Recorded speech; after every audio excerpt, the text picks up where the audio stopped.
in our lesson today on function, part of that is trying to figure out what the rule is. So the first part, we're just going to talk about what is the rule. And earlier, when we dealt with linear equations, like, for example, y equals mx plus b, this would equal the slope, and this would be the y-intercept, if you recall. The slope is kind of what we're talking about here. The slope is the rule. It is the rate of change, okay? If you look here, 1 page in 3 minutes. So if I can read 1 page in 3 minutes, that would be my unit rate. That's also my rate of change. 1 cookie costs 25 cents. If 2 tickets cost $15, then obviously in order to find the unit rate, we'd have to divide them by 2, right? 2 divided by 2 is 1 ticket. 15 divided by 2 is $7.50. So the unit rate for this would be $7.50. So again, the rule is the same as, in a lot of ways, very similar to slope, and also very similar to unit rate or rate of change. They're pretty interchangeable at this point in the beginning. All right, so let's just talk about, let's say you've got some tables here, and you're trying to figure out how to fill out the rest of this. Now, I kind of filled this out on accident here on the bottom, but basically we talked about it, that each ticket, if 2 tickets cost $15, 5 tickets cost $37.50, 7 tickets equal $52.50, you're basically going to divide these by 15 divided by 2, $37.50 divided by 5, you're going to see a pattern. They're all being multiplied by $7.50, right? So when you get to this point where you have x, well, x could be anything, right? Now, because you have 7 here and 10 here, it only makes sense that this could be either 8 or 9, or it could be, you can't buy part of a ticket. You can only either buy 8 or 9 tickets. You could have something larger. And let's say you want to buy 50 tickets. This could be 50. Then you'd have to take 50 and multiply by 750 to get this number. So we're gonna say 8. So 8, and then on the calculator or anywhere else, you're gonna write down $7.50 per ticket times 8 tickets, $60. So then 60 will go right here. Okay, same thing here. On minutes and pages, if it takes me 3 minutes to read 1 page, 15 minutes to read 5 pages, if you do the math, you divide them, you'll see that each of these go in 3 times. And so obviously, you're going to divide 60 by 3 to get this number here. That would be 20 pages to read 60 minutes. And then you can find any other, what number can you find between 30 and 60? Let's say we come up with, could be, let's say 45 pages. That's kind of in the middle there. Let's say x equals 45 minutes. So if we read for 45 minutes, how many pages can I expect to read approximately? So if it goes in 3 times, you're going to divide that by 3, and I should have read at least 15 in this situation, 15 pages. Okay, but the rule, and I'll tell you what the rule is. We'll talk about the rule in a second. Let's go ahead and finish this up. See, 1 cookie is 25 cents, 3 cookies 75 cents, 6 cookies is $1.50. So that you notice the pattern. You notice the rule that each cookie is costing you 25 cents. All right. So each cookie is 25 cents. In that situation, what's 12 times 25 cents? 12 times 25 cents is $3. And then you can make up your own variable for x, your own input. The input for this one, you can input 7, 8, 9, 10, 11, 12. Let's do 10. Let's make it even here. 10 times 25 cents is $2.50.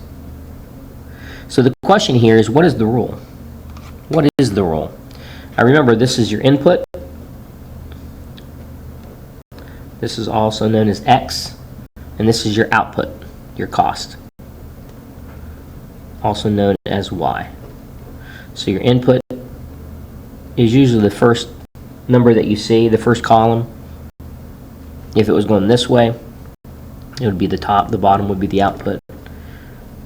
Typically, the input is typically x, and the output is typically y.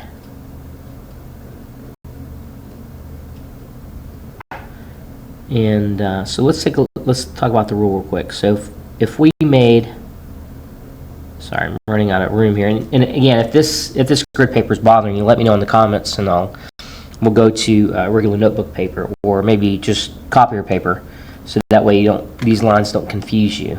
The reason why I kept it like this is because for part 2, and maybe for part 3, if I do a part 3 on this one, we're going to have to use grid paper. Anyway, so if we want it in this format, if we want it kind of like in the y equals something times x, we're going to have to basically compare these two using that format. So let's say that x is 2, right? So 2 times $7.50, right? So 2 times $7.50 equals $15, right? That's your cost. And what changes over time? So your number of tickets are going to change, right? So 2 is interchangeable. So that is going to be x. So basically your rule is going to be 15 equals x times 750. Okay? Another way to do that would be 15 equals $7.50 times x. Okay, that would be your rule for this one here, for this first. All right, and I'm sorry, I would erase it if I could, but using a pencil you can't really see in this document camera. All right, for this one here, so think about it. So 3 minutes, right? That's your x, right? So 3 minutes, 1 page. So 1 page.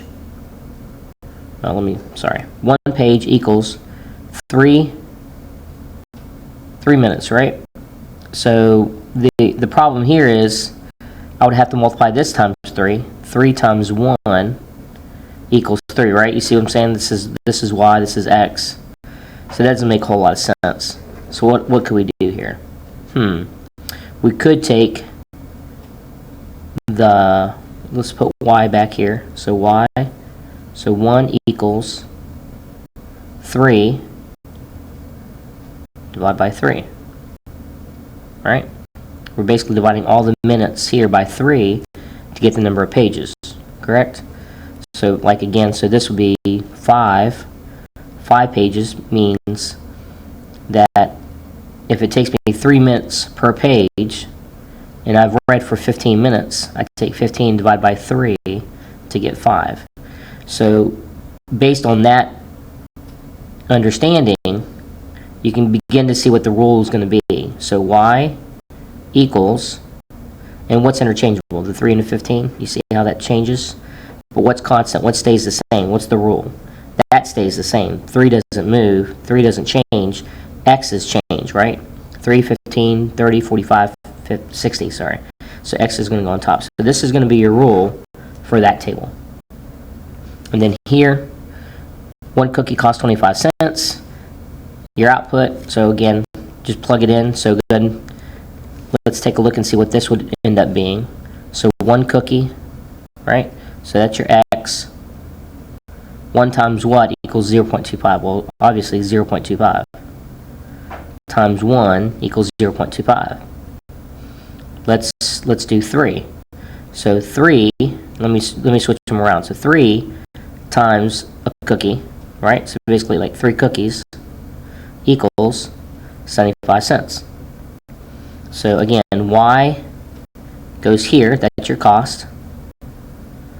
What you notice is what doesn't change is your cost per cookie, so that's going to stay the same, 0.25, but what changes over time, depending on how many cookies you want to get, 1, 3, 6, so those are your x values, your x is going to go right here. So the number of cookies is going to go right here, so this is your rule. Okay, so this is just looking for a rule. You're basically finding the equation, if you will, or in this situation, you're looking for the rate of change, and you're basically plugging it in. Like before, we'd plug it in front of x, and this would be our slope. Same thing here. You're doing the same thing here. Okay, hopefully this helps. Part 2 is coming up.